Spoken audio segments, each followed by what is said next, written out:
Bienvenue à toutes et à tous qui arriveraient maintenant. Nous reprenons nos séances du matin qui se clôtureront à 13 heures précises. C'est pour cela que ma seule compétence, c'est celle de l'art du chronomètre, je vous préviens. Et là, il n'y aura pas de discussion ni de conflit interdisciplinaire là-dessus. C'est 20 minutes maximum par intervenant pour sauver un quart d'heure, 20 minutes de questions et de réponses. Alors, nous avons comme thème la question des nuisibles dans les campagnes. Il aurait été des temps anciens où cette question aurait été considérée comme essentielle et même presque unique, puisque les campagnes, faut-il le rappeler, constituaient l'horizon majoritaire, spatial et social de l'humanité jusqu'au XXe siècle. Et maintenant encore, elle joue quand même un rôle important. Or, comme notre vision n'est pas qu'une vision actuelle, mais une vision qui mêle, si j'ai bien compris, la longue durée, et avec Fabrice, on va remonter même au Moyen-Âge, jusqu'à l'époque contemporaine, évidemment, les campagnes jouent un rôle fondamental. Enfin, dernier élément qui ne surprendra personne, c'est que les questions sur les nuisibles suscitent des passions, des conflits idéologiques et des débats, souvent d'ailleurs tout à fait légitimes, entre scientifiques. Si ce thème porte aussi sur les campagnes, cela veut dire que ce thème, bien entendu, concerne d'abord les scientifiques, qui peuvent dire tout ce qu'ils veulent à condition que ce soit argumenté. Mais il a un impact également sur des gens qui, eux, voient les nuisibles autrement, en chair et en os, j'allais dire, et ce depuis des millénaires. Et donc il faut toujours avoir conscience, quand on étudie des animaux sous cet angle-là, que ces animaux n'ont pas uniquement une vie théorique et intellectuelle correspondant évidemment à nos compétences scientifiques, fussent-elles excellentes et irréprochables. Mais ces animaux ont aussi un rôle actif auprès de gens qui n'ont pas vos compétences ni nos compétences, mais qui doivent cohabiter, c'est le terme, si j'ai bien compris, qui a droit de grâce depuis maintenant quelques années, qui doivent donc cohabiter avec eux. Et pour cela, évidemment, pour ces personnes-là, majoritaires pendant longtemps, minoritaires maintenant, mais qui existent quand même, je pense que la question a un sens particulier. Et donc, j'aimerais qu'on ait, en dehors de nos débats intellectuels, aussi en référence les acteurs qui sont soumis non pas pour quelques semaines de leur vie, mais quotidiennement, qui sont confrontés quotidiennement aux relations dont on cherche à finalement montrer la complexité. Eh bien, je souhaiterais qu'on les ait toujours, en quelque sorte, en mémoire, puisque c'est important. On ne peut pas parler d'une question animale liée aux campagnes sans, évidemment, penser aux animaux eux-mêmes. On est bien d'accord, mais sans penser aussi aux hommes eux-mêmes et aux hommes des campagnes, dans leur diversité.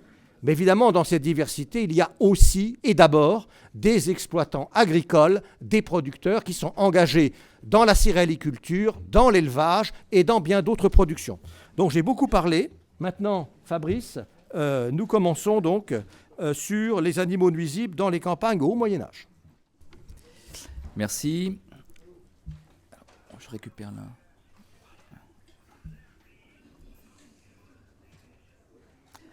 Alors, bonjour à toutes et à tous. Merci Jean-Marc pour me permettre d'introduire donc cette question des animaux nuisibles dans les campagnes du Haut Moyen-Âge. Donc vous voyez, je vais vous emmener très loin dans le temps, ce qui normalement ne devrait pas provoquer de polémique. Mais il s'avère que du coup le sujet est rendu assez difficile. Il semble que pour le médiéviste, la question du nuisible ne semble pas être un sujet abordable, en particulier pour le Haut Moyen-Âge. Alors il faut reconnaître qu'aucune étude n'existe sur la question à partir de sources écrites. Cela s'explique principalement par le fait que les sources sont rares et que nous y sommes confrontés en plus au problème du vocabulaire, du sens du mot. Même chez les érudits du Haut Moyen-Âge, tels qu'un Isidore de Séville au 7e siècle ou un Raban mort au 9e siècle qui reprend Isidore de Séville, à peu près encore tous deux en contact avec le savoir antique et agronomique. Il faut dire aussi que ces deux encyclopédistes n'écrivent pas non plus pour les paysans qui eux-mêmes ne sont pas en capacité de lire. Mais d'abord, de quoi allons-nous parler ? Je limiterai mon propos, ainsi que le titre le laisse entendre, au règne animal, laissant de côté les plantes. Je vais donc traiter plutôt des sales bêtes. Le premier problème est que la notion de nuisible, cette notion substantivée, n'appartient pas à la construction médiévale de l'univers. Nuisible versus utile renvoie à la difficile et plus large question des catégories de pensée. Et comme les travaux récents de Pierre-Olivier Dittmar le montrent, les catégories englobantes de nature et d'animal sont elles-mêmes inconnues au Moyen-Âge. On parle des animaux, on sait ce que c'est qu'un animal, mais la notion même d'animal, c'est une notion qui est étrangère. La taxinomie zoologique médiévale n'obéit pas aux mêmes règles qu'aujourd'hui. C'est un catalogue du vivant, partiel et classé selon différents critères, dans lequel même le terme « espèce », correspondant à la taxinomie moderne, n'existe pas davantage. Alors, je vous épargnerai, puisqu'on les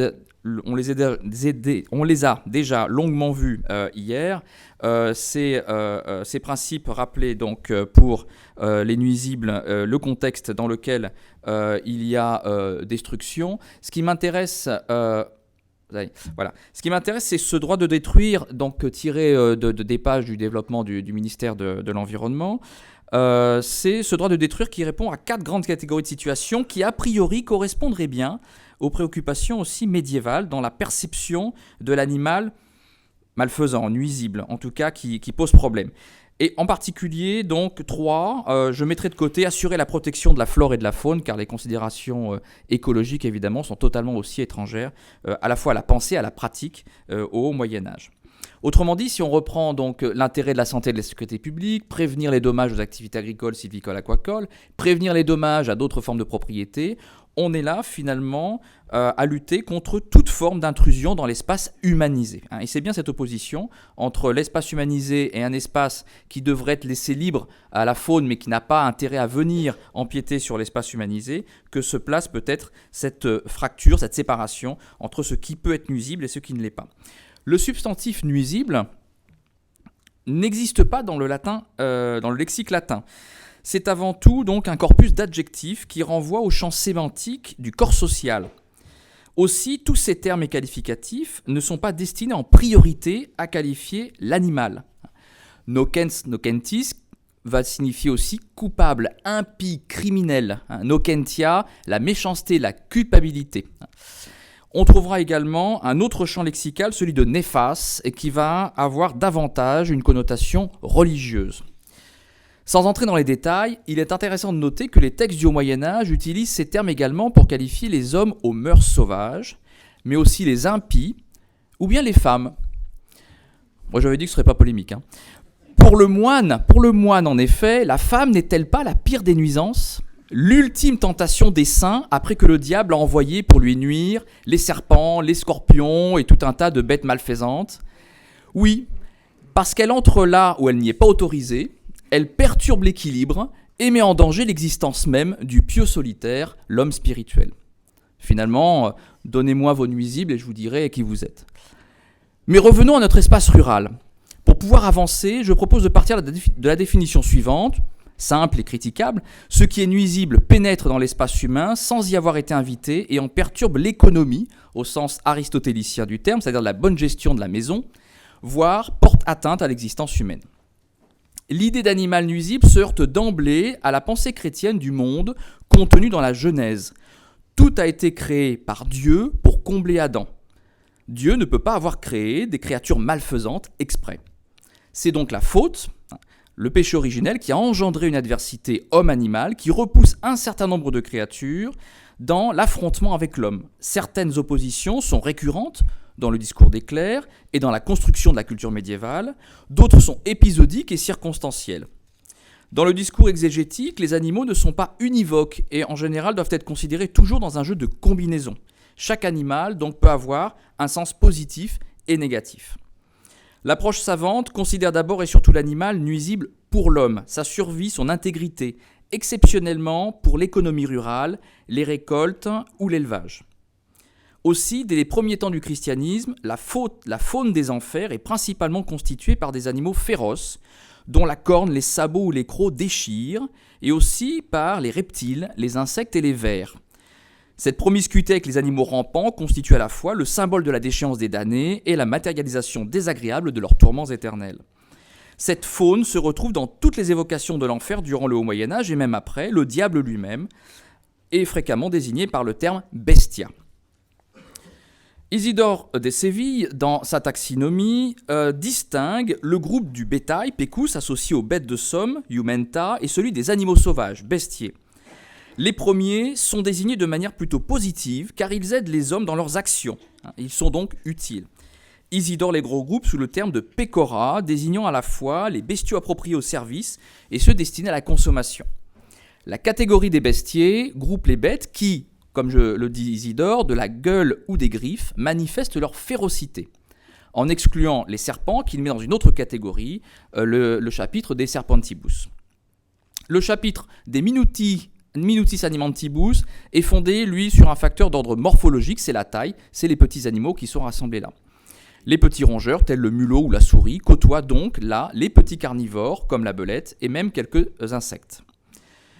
Isidore de Séville semble donc faire une classification en partie sur la façon de se nourrir, ceux qui mangent de la viande et les herbivores, mais aussi sur les espaces de mobilité, les animaux qui sont dans l'air, les oiseaux, les animaux qui sont dans l'eau, les poissons. Il semble en outre établir un lien entre la classification des animaux et leur rapport avec l'homme. Les animaux au service de l'homme sont donc dans la catégorie des pecoribus. Ils soulagent les hommes dans leur travail. Iuare veut dire venir en aide. En opposition, nous trouvons donc les bêtes sauvages, les fauves, bestiae, ferae, et les serpents, serpentis, autrement dit, toutes les espèces nuisibles et dangereuses pour l'homme, parce que hors de contrôle. Isidore nous dit également, je ne sais pas si... Voilà. Les bêtes sont appelées sauvages du fait qu'elles usent de leur liberté naturelle et sont conduites par leur instinct. En effet, elles ne connaissent pas de contraintes, elles circulent ici et là et se portent où bon leur semble, et c'est là peut-être que se pose le problème de ces animaux nuisibles.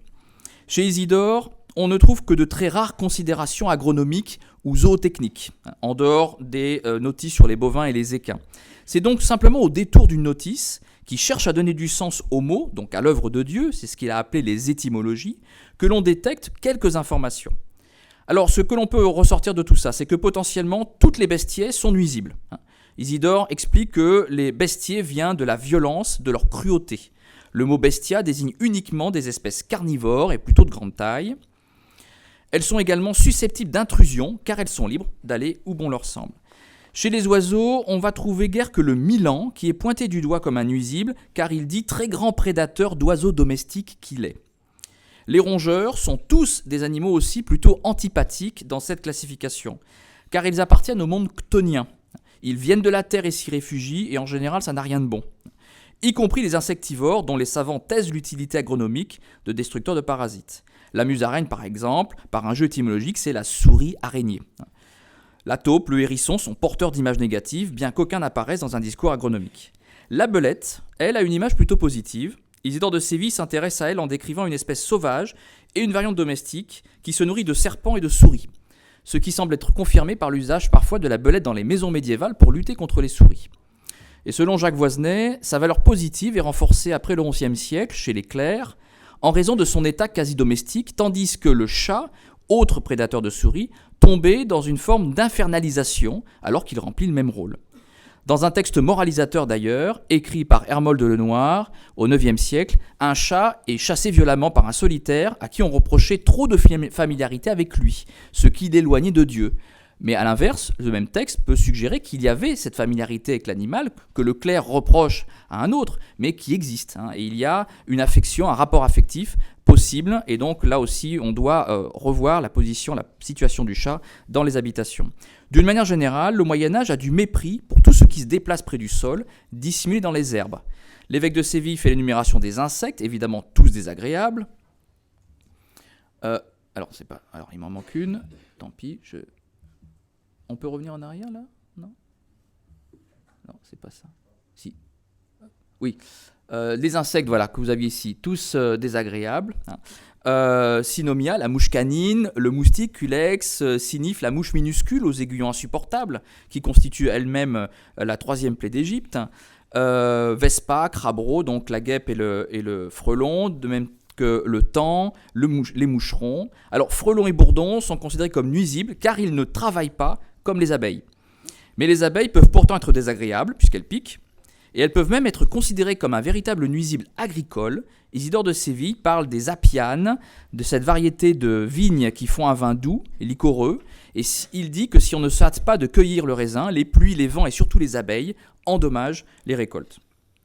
Évidemment, les serpents sont aussi le modèle de négativité chez Isidore, qui synthétise à la fois les connaissances antiques, mais aussi l'ensemble des représentations vétérotestamentaires sur les ophidiens. Ils sont nocifs, et pour chacun de ces criminels, le savant explique le modus operandi. Et là, vous avez déjà en synthèse une reprise de Tertullien, mais qui montre bien l'état d'esprit qu'on peut avoir vis-à-vis des serpents.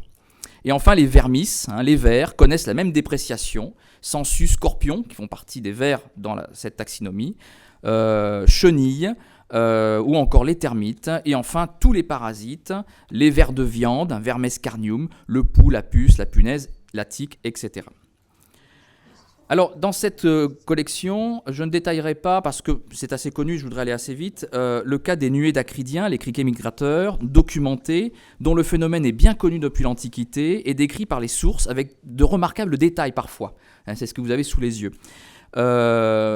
Même si l'animal n'est pas considéré comme nuisible individuellement, en tout cas, Isidore de Séville n'en fait pas un cas particulier.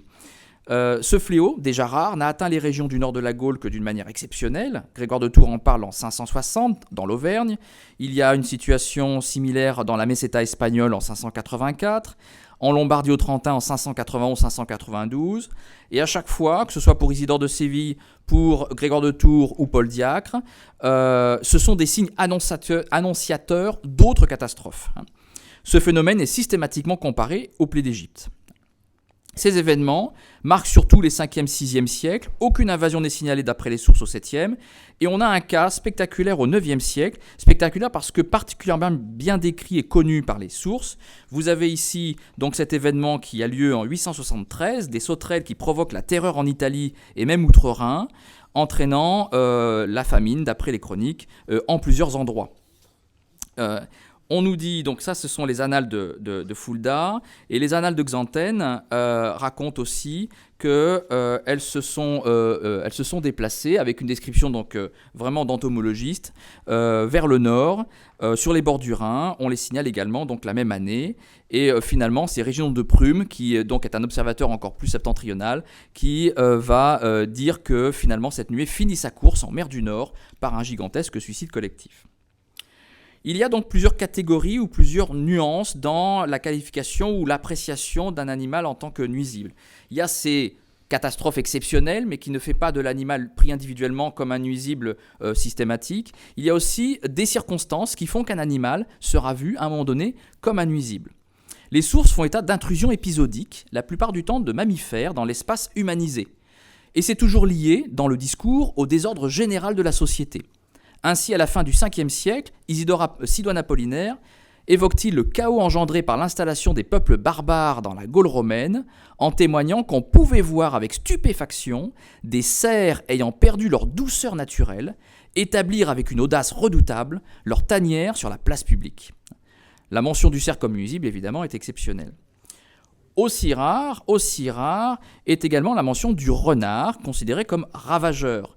Dans la Bible, sa position de nuisible est assez douteuse d'ailleurs, là évidemment c'est pas une image du Moyen-Âge, est assez douteuse car exprimée dans un contexte poétique. C'est le Cantique des Cantiques qui parle des renards ravageurs de vignes, mais en fait c'est la vision des soupirants, des jeunes filles prêtes à les ravir, dans tous les sens du terme, car les jeunes filles disent « car nos vignes sont en fleurs ». Il partage ce rôle du sauvage ravageur dans les Écritures avec le sanglier des forêts qui gâte la vigne du peuple élu dans les psaumes. Ce sont des espèces sauvages qui pénètrent dans la sphère humaine pour en détruire les fruits. Mais il y a aussi des espèces domestiques responsables de nuisances occasionnellement.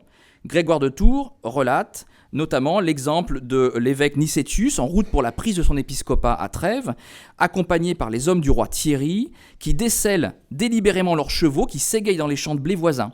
Et le saint évêque s'en offusque en disant que c'est une prédation contre les intérêts des pauvres gens, et il va chasser lui-même les chevaux qui sont venus pâturer. La divagation des troupeaux et la pâture des chevaux, volontaires ou non de la part des cavaliers, sont des problèmes récurrents aussi pour l'agriculture, les chasses posant sans doute autant, sinon plus de dégâts que les gibiers dans les cultures. Les chiens également sont responsables de destruction, et je ne parle pas ici des chiens errants, mais de chiens domestiqués. Les propriétaires de canes, d'amnosis, littéralement chiens nuisibles, qui attaquent les troupeaux ou la basse-cour, ou mordent quelqu'un, sont condamnés, donc les propriétaires, par la loi des Visigoths, à payer un dédommagement. Déjà, ouf. Alors, enfin, il y a les nuisibles qui le sont toujours, les super nuisibles. La lutte contre les nuisibles traverse tout le Moyen-Âge. Vous avez ici des expressions qui qualifient ces animaux de la fin du Moyen-Âge, 15e, 16e, animal corrosivum ou animal destruentia. On fait aussi des malédictions, on prononce des paroles, des invocations pour empêcher les animaux de venir contaminer. Et en général, on retrouve toujours la même catégorie, c'est la même liste d'animaux qui revient. Donc les vers, les chenilles, les souris, les serpents. Grégoire le Grand, au tournant du 6e, 7e siècle, évoque aussi le miracle réalisé par saint Boniface dans un jardin contre des chenilles. Donc c'est donc miraculeux de pouvoir se débarrasser des chenilles. La répétition de ces formules, en tout cas, indique une nuisance très ordinaire qui conduit également le moralisateur à rappeler qu'il ne faut pas consommer des aliments corrompus par les bêtes, où on va trouver des animaux morts ou vivants au milieu des réserves, rats, belettes, souris ou vermines. Les paysans se plaignent rarement des loups tout au long du Haut Moyen-Âge. Aucune occurrence au Haut Moyen-Âge, mais là c'est un effet de source. Les paysans n'ont pas la parole dans les textes écrits par les clercs, d'abord désireux d'édifier un lectorat choisi, des clercs ou des puissants, par des récits surtout moralisateurs et religieux. Et donc le loup y apparaît constamment, encore un nuisible, mais d'abord ennemi naturel des brebis, comme le dit Albert le Grand. Toutefois, si ces exemples sont parlants dans l'Occident médiéval, c'est parce qu'ils trouvent un écho dans la réalité de la vie pastorale. Donc malgré la pauvreté de tous ces textes, on peut tenter de cerner ce que représente la nuisance pour les paysans. Les dommages agricoles sont souvent évoqués au Moyen-Âge, comme on l'a vu dans les discours de la pastorale chrétienne. Ils font écho au-delà du topos à une réalité bien sentie des éleveurs et des agriculteurs. Les loups, les renards, les sangliers, les herbivores qui viandent dans les champs, les animaux divagants. Les petits carnivores, curieusement, sont absents de tous ces discours écrits. Ça ne veut pas dire pour autant qu'il n'est pas à en subir les effets. Isidore de Séville, dans le livre des étymologies parlant de l'agriculture, ne fait pas davantage cas des nuisibles dans l'économie agricole. Il évoque uniquement les petits oiseaux qui attaquent les semences. Les récits hagiographiques abondent aussi en apparition de serpents, là je vais très très vite, et bien au-delà évidemment de la convention de ce genre de citation, on peut bien imaginer aussi les difficultés rencontrées par notamment les pasteurs, les jeunes pasteurs qui se font piquer par une vipère. On a des récits de miracles et des saints. Il n'y a pas encore véritablement au Moyen-Âge de saints que l'on invoque pour protéger contre les nuisibles, mais il y a des saints soroctones, des saints protecteurs contre les serpents qui sont évoqués et qui évoquent cette difficulté. Il existe aussi des prières qui avaient le pouvoir de se garantir des limaces et des vers, d'autres contre la nuisance des sangliers ou des renards, comme vous l'avez ici à l'exemple cité par Grégoire le Grand. Ces récits de miracles et ces invocations de prière suggèrent à la fois la banalité du fléau agricole, sans doute aussi une certaine carence dans les moyens de lutte. Comme on l'observe pour le loup, toutes les techniques sont envisagées et possibles pour éliminer le gêneur. De l'Antiquité à la fin du Moyen-Âge, les solutions à l'efficacité variable sont connues, trappes, filets, avec battues, pièges divers, boulettes de viande empoisonnées ou dissimulant des aiguilles. Et cette inventivité n'a probablement pas profité qu'aux grands carnassiers, évidemment c'est de l'ironie. Les paysans devaient avoir tout un arsenal pour les bêtes qu'ils considèrent comme destructrices. Et n'oublions pas non plus, je vais y arriver, que durant toute la période, les paysans sont libres de chasser gros et petits animaux. Et donc, ils peuvent eux-mêmes gérer ces problèmes de nuisance ou qu'ils considèrent comme nuisance. Alors, si on a le temps, mais ce n'est pas le cas, j'aurais évoqué rapidement le cas du loup. Le capitulaire de Willis, qui est un document normatif de l'époque de l'an 800, offre une des toutes premières mentions d'actions préventives et révèle du même coup un corps de spécialistes de la traque aux nuisibles, les ancêtres probablement de la louveterie, avec toutes les précautions à prendre pour ce texte rédigé vers 800. Charlemagne demande à ce qu'il y ait dans ces domaines qu'on prenne des loups chaque année et qu'on en apporte la preuve. Et au mois de mai, donc rechercher les louveteaux et les attraper, soit avec des poudres empoisonnées ou des hameçons, soit avec l'aide de chiens ou de fosses. Et ça relève en 800 de la gestion privée, parce que le capitulaire d'Avilis ne concerne que les domaines du roi. Par contre, dans le deuxième capitulaire d'Aix-la-Chapelle, entre 800 et 813, l'empereur va plus loin, recommandant de désigner 2 loups parii, donc spécialistes du loup par district. Ceux-là, probablement, ont une fonction plus large de régulateur et de trappeur. Toutefois, cette fonction disparaît dans les textes immédiatement après l'époque carolingienne, et on ne sait pas comment ça s'est perpétué dans le temps avant la restauration des lieutenants de louveterie. Tous les documents normatifs de la pratique, les diplômes, les lois, les politiques, se taisent sur la question. C'est ma conclusion. Indirectement, les lois barbares évoquent la prise d'animaux, mais pas forcément la prise d'animaux nuisibles, au moyen de pièges que l'on considère aussi comme dangereux pour l'homme et pour leurs chiens. C'est pour ça que ça apparaît dans les lois barbares, parce qu'il faut dédommager les victimes malheureuses de ces pièges. En l'absence de livres de comptes, nous ne sommes pas non plus en mesure d'évaluer l'efficacité de ces campagnes anti-nuisibles, ni ce que pouvaient représenter les dégâts dans l'économie rurale du Haut Moyen-Âge. Sans doute faut-il tenir compte dans la société médiévale du Haut Moyen-Âge, de la concession d'une part du sauvage dans les relations que les gens de la terre entretiennent avec leur environnement. Il en est des nuisibles comme de la météo, il faut faire avec et accepter cette dîme naturelle. Merci.